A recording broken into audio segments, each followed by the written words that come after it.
Hello everyone and welcome back to my channel. I'm here with my usual bird watching little guest star, but we're not here to talk about furry things, cute as they are. We're here to talk about my Louis Vuitton Girolata handbag. I am so pleased with this bag. I hauled it way back in December. So I've been using it on and off ever since. I didn't use it a ton during the winter because in my opinion, the Azure collection does have a little bit more of a spring summer feel.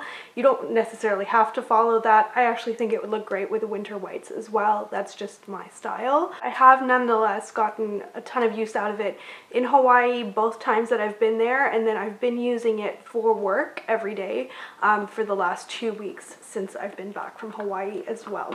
So just a quick review before we get right into what is in the handbag, which I think will be useful to do a combined review what's in my bag, because then you can see what fits into it. This bag is an interesting size. It is smaller than a Neverfull, but in my opinion it is still a pretty large handbag. You will see how much comes out of it, and it is a wonderful handbag to put a lot in because it's very comfortable to carry. You have two different options for how you carry it, either crook of your arm just like this, or shoulder strap, which is removable. And I think, you know, the most important part of the review, if anything, other than how aesthetically pleasing it is those wonderful handles that fold in, same as the Montagne handbag, which I also own in an empreinte. I just absolutely love this style of strap. I think it's so smart. I don't understand why actually it's not more prevalent, because it's really nice to have both of those options. As soon as I saw this handbag, right away it reminded me a lot of the Noe, which is such a classic style, but I do ultimately like it better and chose it instead of a Noe because it is a little bit less wide. Depth of the base of the Noe is much more substantial. So if I kind of flip it without dumping it out, you can see it has gold feet on the bottom, another wonderful feature to protect it.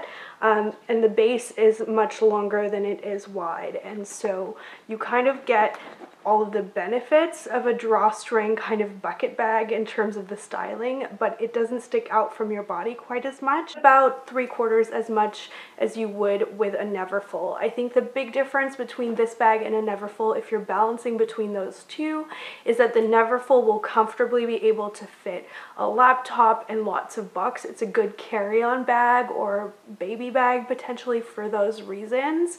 You know, if you have a lot of stuff that's potentially going to be even overflowing out of the bag, this bag is not so good for that. So you would not be able to put a laptop in here, really not a normal one, certainly not a 13-inch one. You might be able to do like a smaller iPad or something like that. Carries all of my personal items. I've always favored carrying a separate bag for any other large items. I use a Longchamp tote, which I'll link down below, to ship orders out for my Nouvelle Pearl business or Nouvelle Apparel. Those are bigger packages as well. This is my new strawberries and cream cardigan, which I've been shipping out. And so none of that would obviously fit in this handbag. So I have a separate bag for all of those sorts of things, including my office laptop if I were to take that home. So let me show you everything that fits in this bag. A review of the demi-azur, and I know a lot of you were asking me how I felt about the vachetta, if I was worried about it, and I don't want to go on a huge rant about it because I'm not worried about it, since I'm actually really excited for it to age. This really pale vachetta, which has darkened maybe one shade in the 6 months I've had this handbag, it's maybe one shade warmer. I actually much prefer when it's that more caramelly kind of color. So I'm really excited for it to age as well. I don't know if that makes me weird. Let me know down below. Are any of you in that same boat? I have a really old Galliera bag that's now 7 years old, I think, if not 8. It's definitely getting older, and it has that really like almost mahogany color to the vachetta, and I love that. It has aged so beautifully, and that is why I think if you are starting out with designer handbags and you're worried about the handbag aging, I think Louis Vuitton is a wonderful place to start because I think the bags get more beautiful with time and it looks more effortless as well. Rather than carrying around a kind of brand new looking Louis Vuitton bag, you get that kind of more effortless glam kind of look. Like, oh yes, this has been in my family and it's been everywhere with me. As time goes on, the actual canvas never really ages. My Galliera bag doesn't have a mark on it. My Neverfull doesn't have a mark on it. I've had that one about 2 years, so I have 2 monogram bags. This is my first damier, but it's the same material, just with a different print. The damier was actually the original print that Louis Vuitton luggage produced, and then they got the monogram after. So the regular damier, though, the brown one, that was the very first print they did. It can be a little bit hard to find, but it is still an existing style, and it does have the rose ballerine interior, which I absolutely love. Another question I got asked is whether or not I had seen any wear on it. No, I haven't. There's a little bit of dust and probably a few of my hairs at the bottom because I shed a lot, and because of the light pink you can see that more, so if you were to have stains they would be more visible than on any of the other Louis Vuitton linings. That is definitely a pitfall of this bag. I think it's worth it for the pretty pink interior. First thing, which is way too big for this bag, I need to get a smaller version of this Wind Pro umbrella, but it is a really good one. It's very hardy and doesn't flip, which is good for Vancouver weather. So I've got this massive thing, and you can see with proportion of the bag, it looks kind of big compared to the size of the bag, which I feel looks like a medium-sized handbag, but performs pretty much like a large one. One of the things that I love about it. After that, I have another Louis item. I've got my PM agenda. I just got the Hello Kitty inserts from eBay and have been using that all year so far, 2019, still going strong. I have my phone, which is also large because I've got the 7 Plus. Yes, the 7 Plus. So that just goes in its little case, and in here I have my compass card and I have my office pass, which I now keep in here too because it's got those really nice little card slots. It's hard to find a good phone case with card slots like this. It's like a wallet style that looks chic and slim still. I find most of them are really, really bulky. This was actually sent to me, but I didn't promise them I would include it in a video at all. It was no strings attached. And on the front, in dark font, so it's sort of subtle, it says, "It's kind of fun to do the impossible," which is a quote from Walt Disney. So I'm really happy with that. And I will link it down below because I think it's very good quality for the price that it is, which is a low price. Next up, much higher priced, but a favorite of mine, I have my Celine sunglasses, and I do really like the padded case that these come with because it doesn't take up too much room.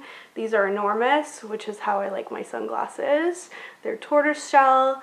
I got them a couple years ago, probably about 2 years ago, but I'm pretty sure either they or an updated version of them is available on Farfetch, and so they are pricey compared to even other designer sunglasses, but the nice thing is Farfetch is tax-free, so when you receive it in Canada or the US, there's no tax either at checkout or upon receipt. And then I have my keys, which are also chunky, so you can see there's not a huge effort to minimize what I carry here. Like a lot of people, if you give me like a tiny bag, I can manage to fit my things in there. I do easily manage to fit what I need in a wallet on chain or something like that, no problem. So I can be a little bag person, but if you give me a bigger bag like this one, I will fill it up. And my keys here are so chunky and old looking despite this being a newer building. I don't know what is going on with that. I have a large makeup bag, but we will go through that in a moment. I have a little gift from my boyfriend to educate myself on the US Constitution. I did study it for a summer, but I don't remember very much, so this is really cute because it's got fascinating facts about it. It's palm size, so good for waiting in lines. And then, oh, this was quite the splurge because I never usually buy expensive designer wallets. You can see from the sign on the front, this is an expensive designer wallet. However, if you're going to get something of the sort, I really do recommend scaling down in size. My mom is a big wallet person. She likes to see all her cards beautifully lined up, one card per slot. I used to be like that, and then I switched to a little card holder like this, and I have never looked back. It is chock-a-block full with cards because I have cards for my businesses and for myself separately, plus various different forms of ID, Nexus, too many loyalty cards, all sorts of stuff in there, and it all fits. And yes, I do have to sort of look through it to find a card, but in my opinion, it's worth it for having a smaller wallet. And I do really like the way this one looks.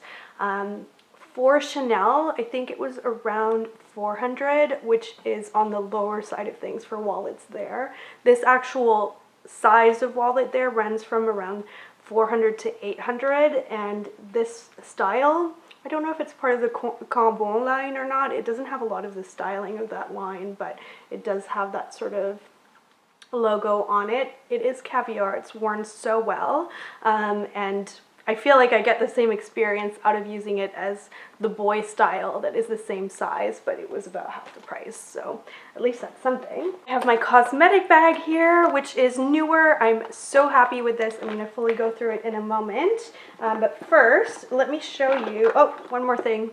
Measuring tape. It's blended in with the inside of the purse because it's pink.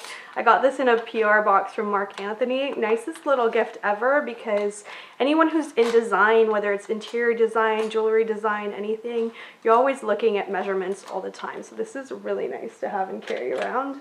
Oh, there's a pouch from my line, Nouvelle Pearl. Oh yeah, this is from, I was just in the Sunshine Coast, on the Sunshine Coast with my mom for the weekend, and so I packed a little bit of jewelry. So in here, I know what this is going to be. It's actually the matching necklace to the earrings I'm wearing right now. So this is the short choker, which is really pretty with the petite baroque pearl. And these are my new snap pouches, so they actually have a divider in them, which is really nice. And this one is covered in cat fur, but the ones I send you aren't. So that's for anything that is from the gold collection. And so now this section is empty.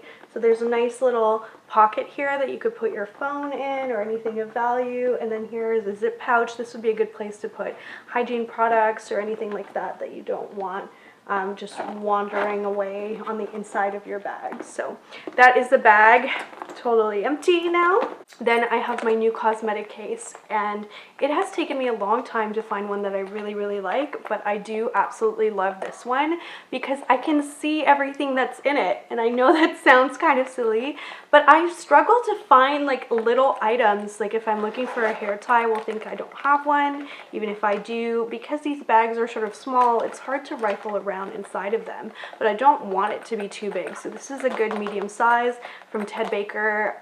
Very cute. I think it comes in a few different colors, but the main thing is that it's got that clear acrylic, but it's still really thick and nice quality. So I'm really happy with this, and I'll go through what's in it quickly. Dior foundation, which I use as a blotting powder. If I need more coverage, if I just need blotting, I will use this, which is the Beauty Blender blotter. This is actually my new product from Bite. It's their new stain. If you're looking to try a new stain, I really, really like this. Look at the color. It's like a bright watermelon pink, very pretty for summer, and it really does last on the lips. It is no joke. It will still be there in the evening. It starts off kind of creamy and you're like, there's no way this will last, and then it stains your lips and you're there at night like actively trying to get it off with oil. Then I have my concealer. This is my Clé de Peau, my Ride or Die. I haven't used another concealer under my nose in many years now.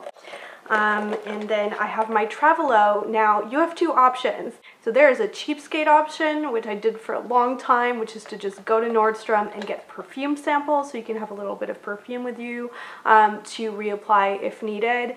Finally, I sucked it up and got this, which is refillable, much more environmentally friendly and less awkwardly cheap than getting all these samples. And I filled it with Vanille Fatale, which I'm still trying to use up so I can put my summer perfume in it. Lip products, so let's go through them together. So typical that there are way too many in here. But one of them is very essential, my Dr. Hauschka lip balm. That's my favorite day lip balm. Night, Lanolips, day, Dr. Hauschka. Both of those keep my lips from cracking, which I'm surprisingly prone to. And then I've got my Dior Glow, and this is the original, the 00 Pink. If you're going to try one for the first time, get this one. It's so wonderful. This one really is wonderful. I'm going to put a little bit on. pretty much the only lip gloss I've been using for ages. It seems to never run out. I don't use a thick layer of it, so that's probably why. But this is the Fenty Glow, the original gloss bomb. Tastes like cake, but not in a really glowing way, and it's just got the prettiest shimmer that doesn't leave a weird residue on the inside of your lips. I don't know if that happens to other people. It's a real problem with me where a lot of lip glosses just don't work. I have a Dr. Hauschka little hand cream sample, which is nicely sized, a Victoria's Secret Bombshell Floral. This is a conspiracy theory, but I read online that the Bombshell perfume from Victoria's Secret apparently repels mosquitoes. I don't even know. I can't remember where I read that. It stuck in my head, and so I bought a set of these small versions, and I do carry them around or wear them and think that it'll keep mosquitoes at bay. And will I ever know? I mean, mosquitoes love me, so if they bite me like 7 times and I'm wearing the perfume, maybe it would have been 30 had I not been wearing it. I don't know. Anything helps. I am just their favorite food of choice. It's no joke, you guys. I get bitten even in Vancouver, which is supposed to be a place that doesn't have mosquitoes. So then I have my Advil in this little really grotty container, but it is nice to have. Eye drops, more eye drops. These ones are great because they actually don't have preservatives in them, so it's a little bit better. You can tell from the number of eye drop containers that I spend way too much time in front of a computer. And then I have 2 hairbands. I have the thick ones, which I don't like, but I carry around anyway, and the thin ones, which I do like. Old school what's in my handbag with a little nifty review for my current favorite bag thrown in. Thank you so much for watching. If you'd like to see my next installment on style, which will probably include a lookbook of summer work appropriate outfits very soon, then make sure you give this video a like and subscribe, and I will see you in my next installment. Bye!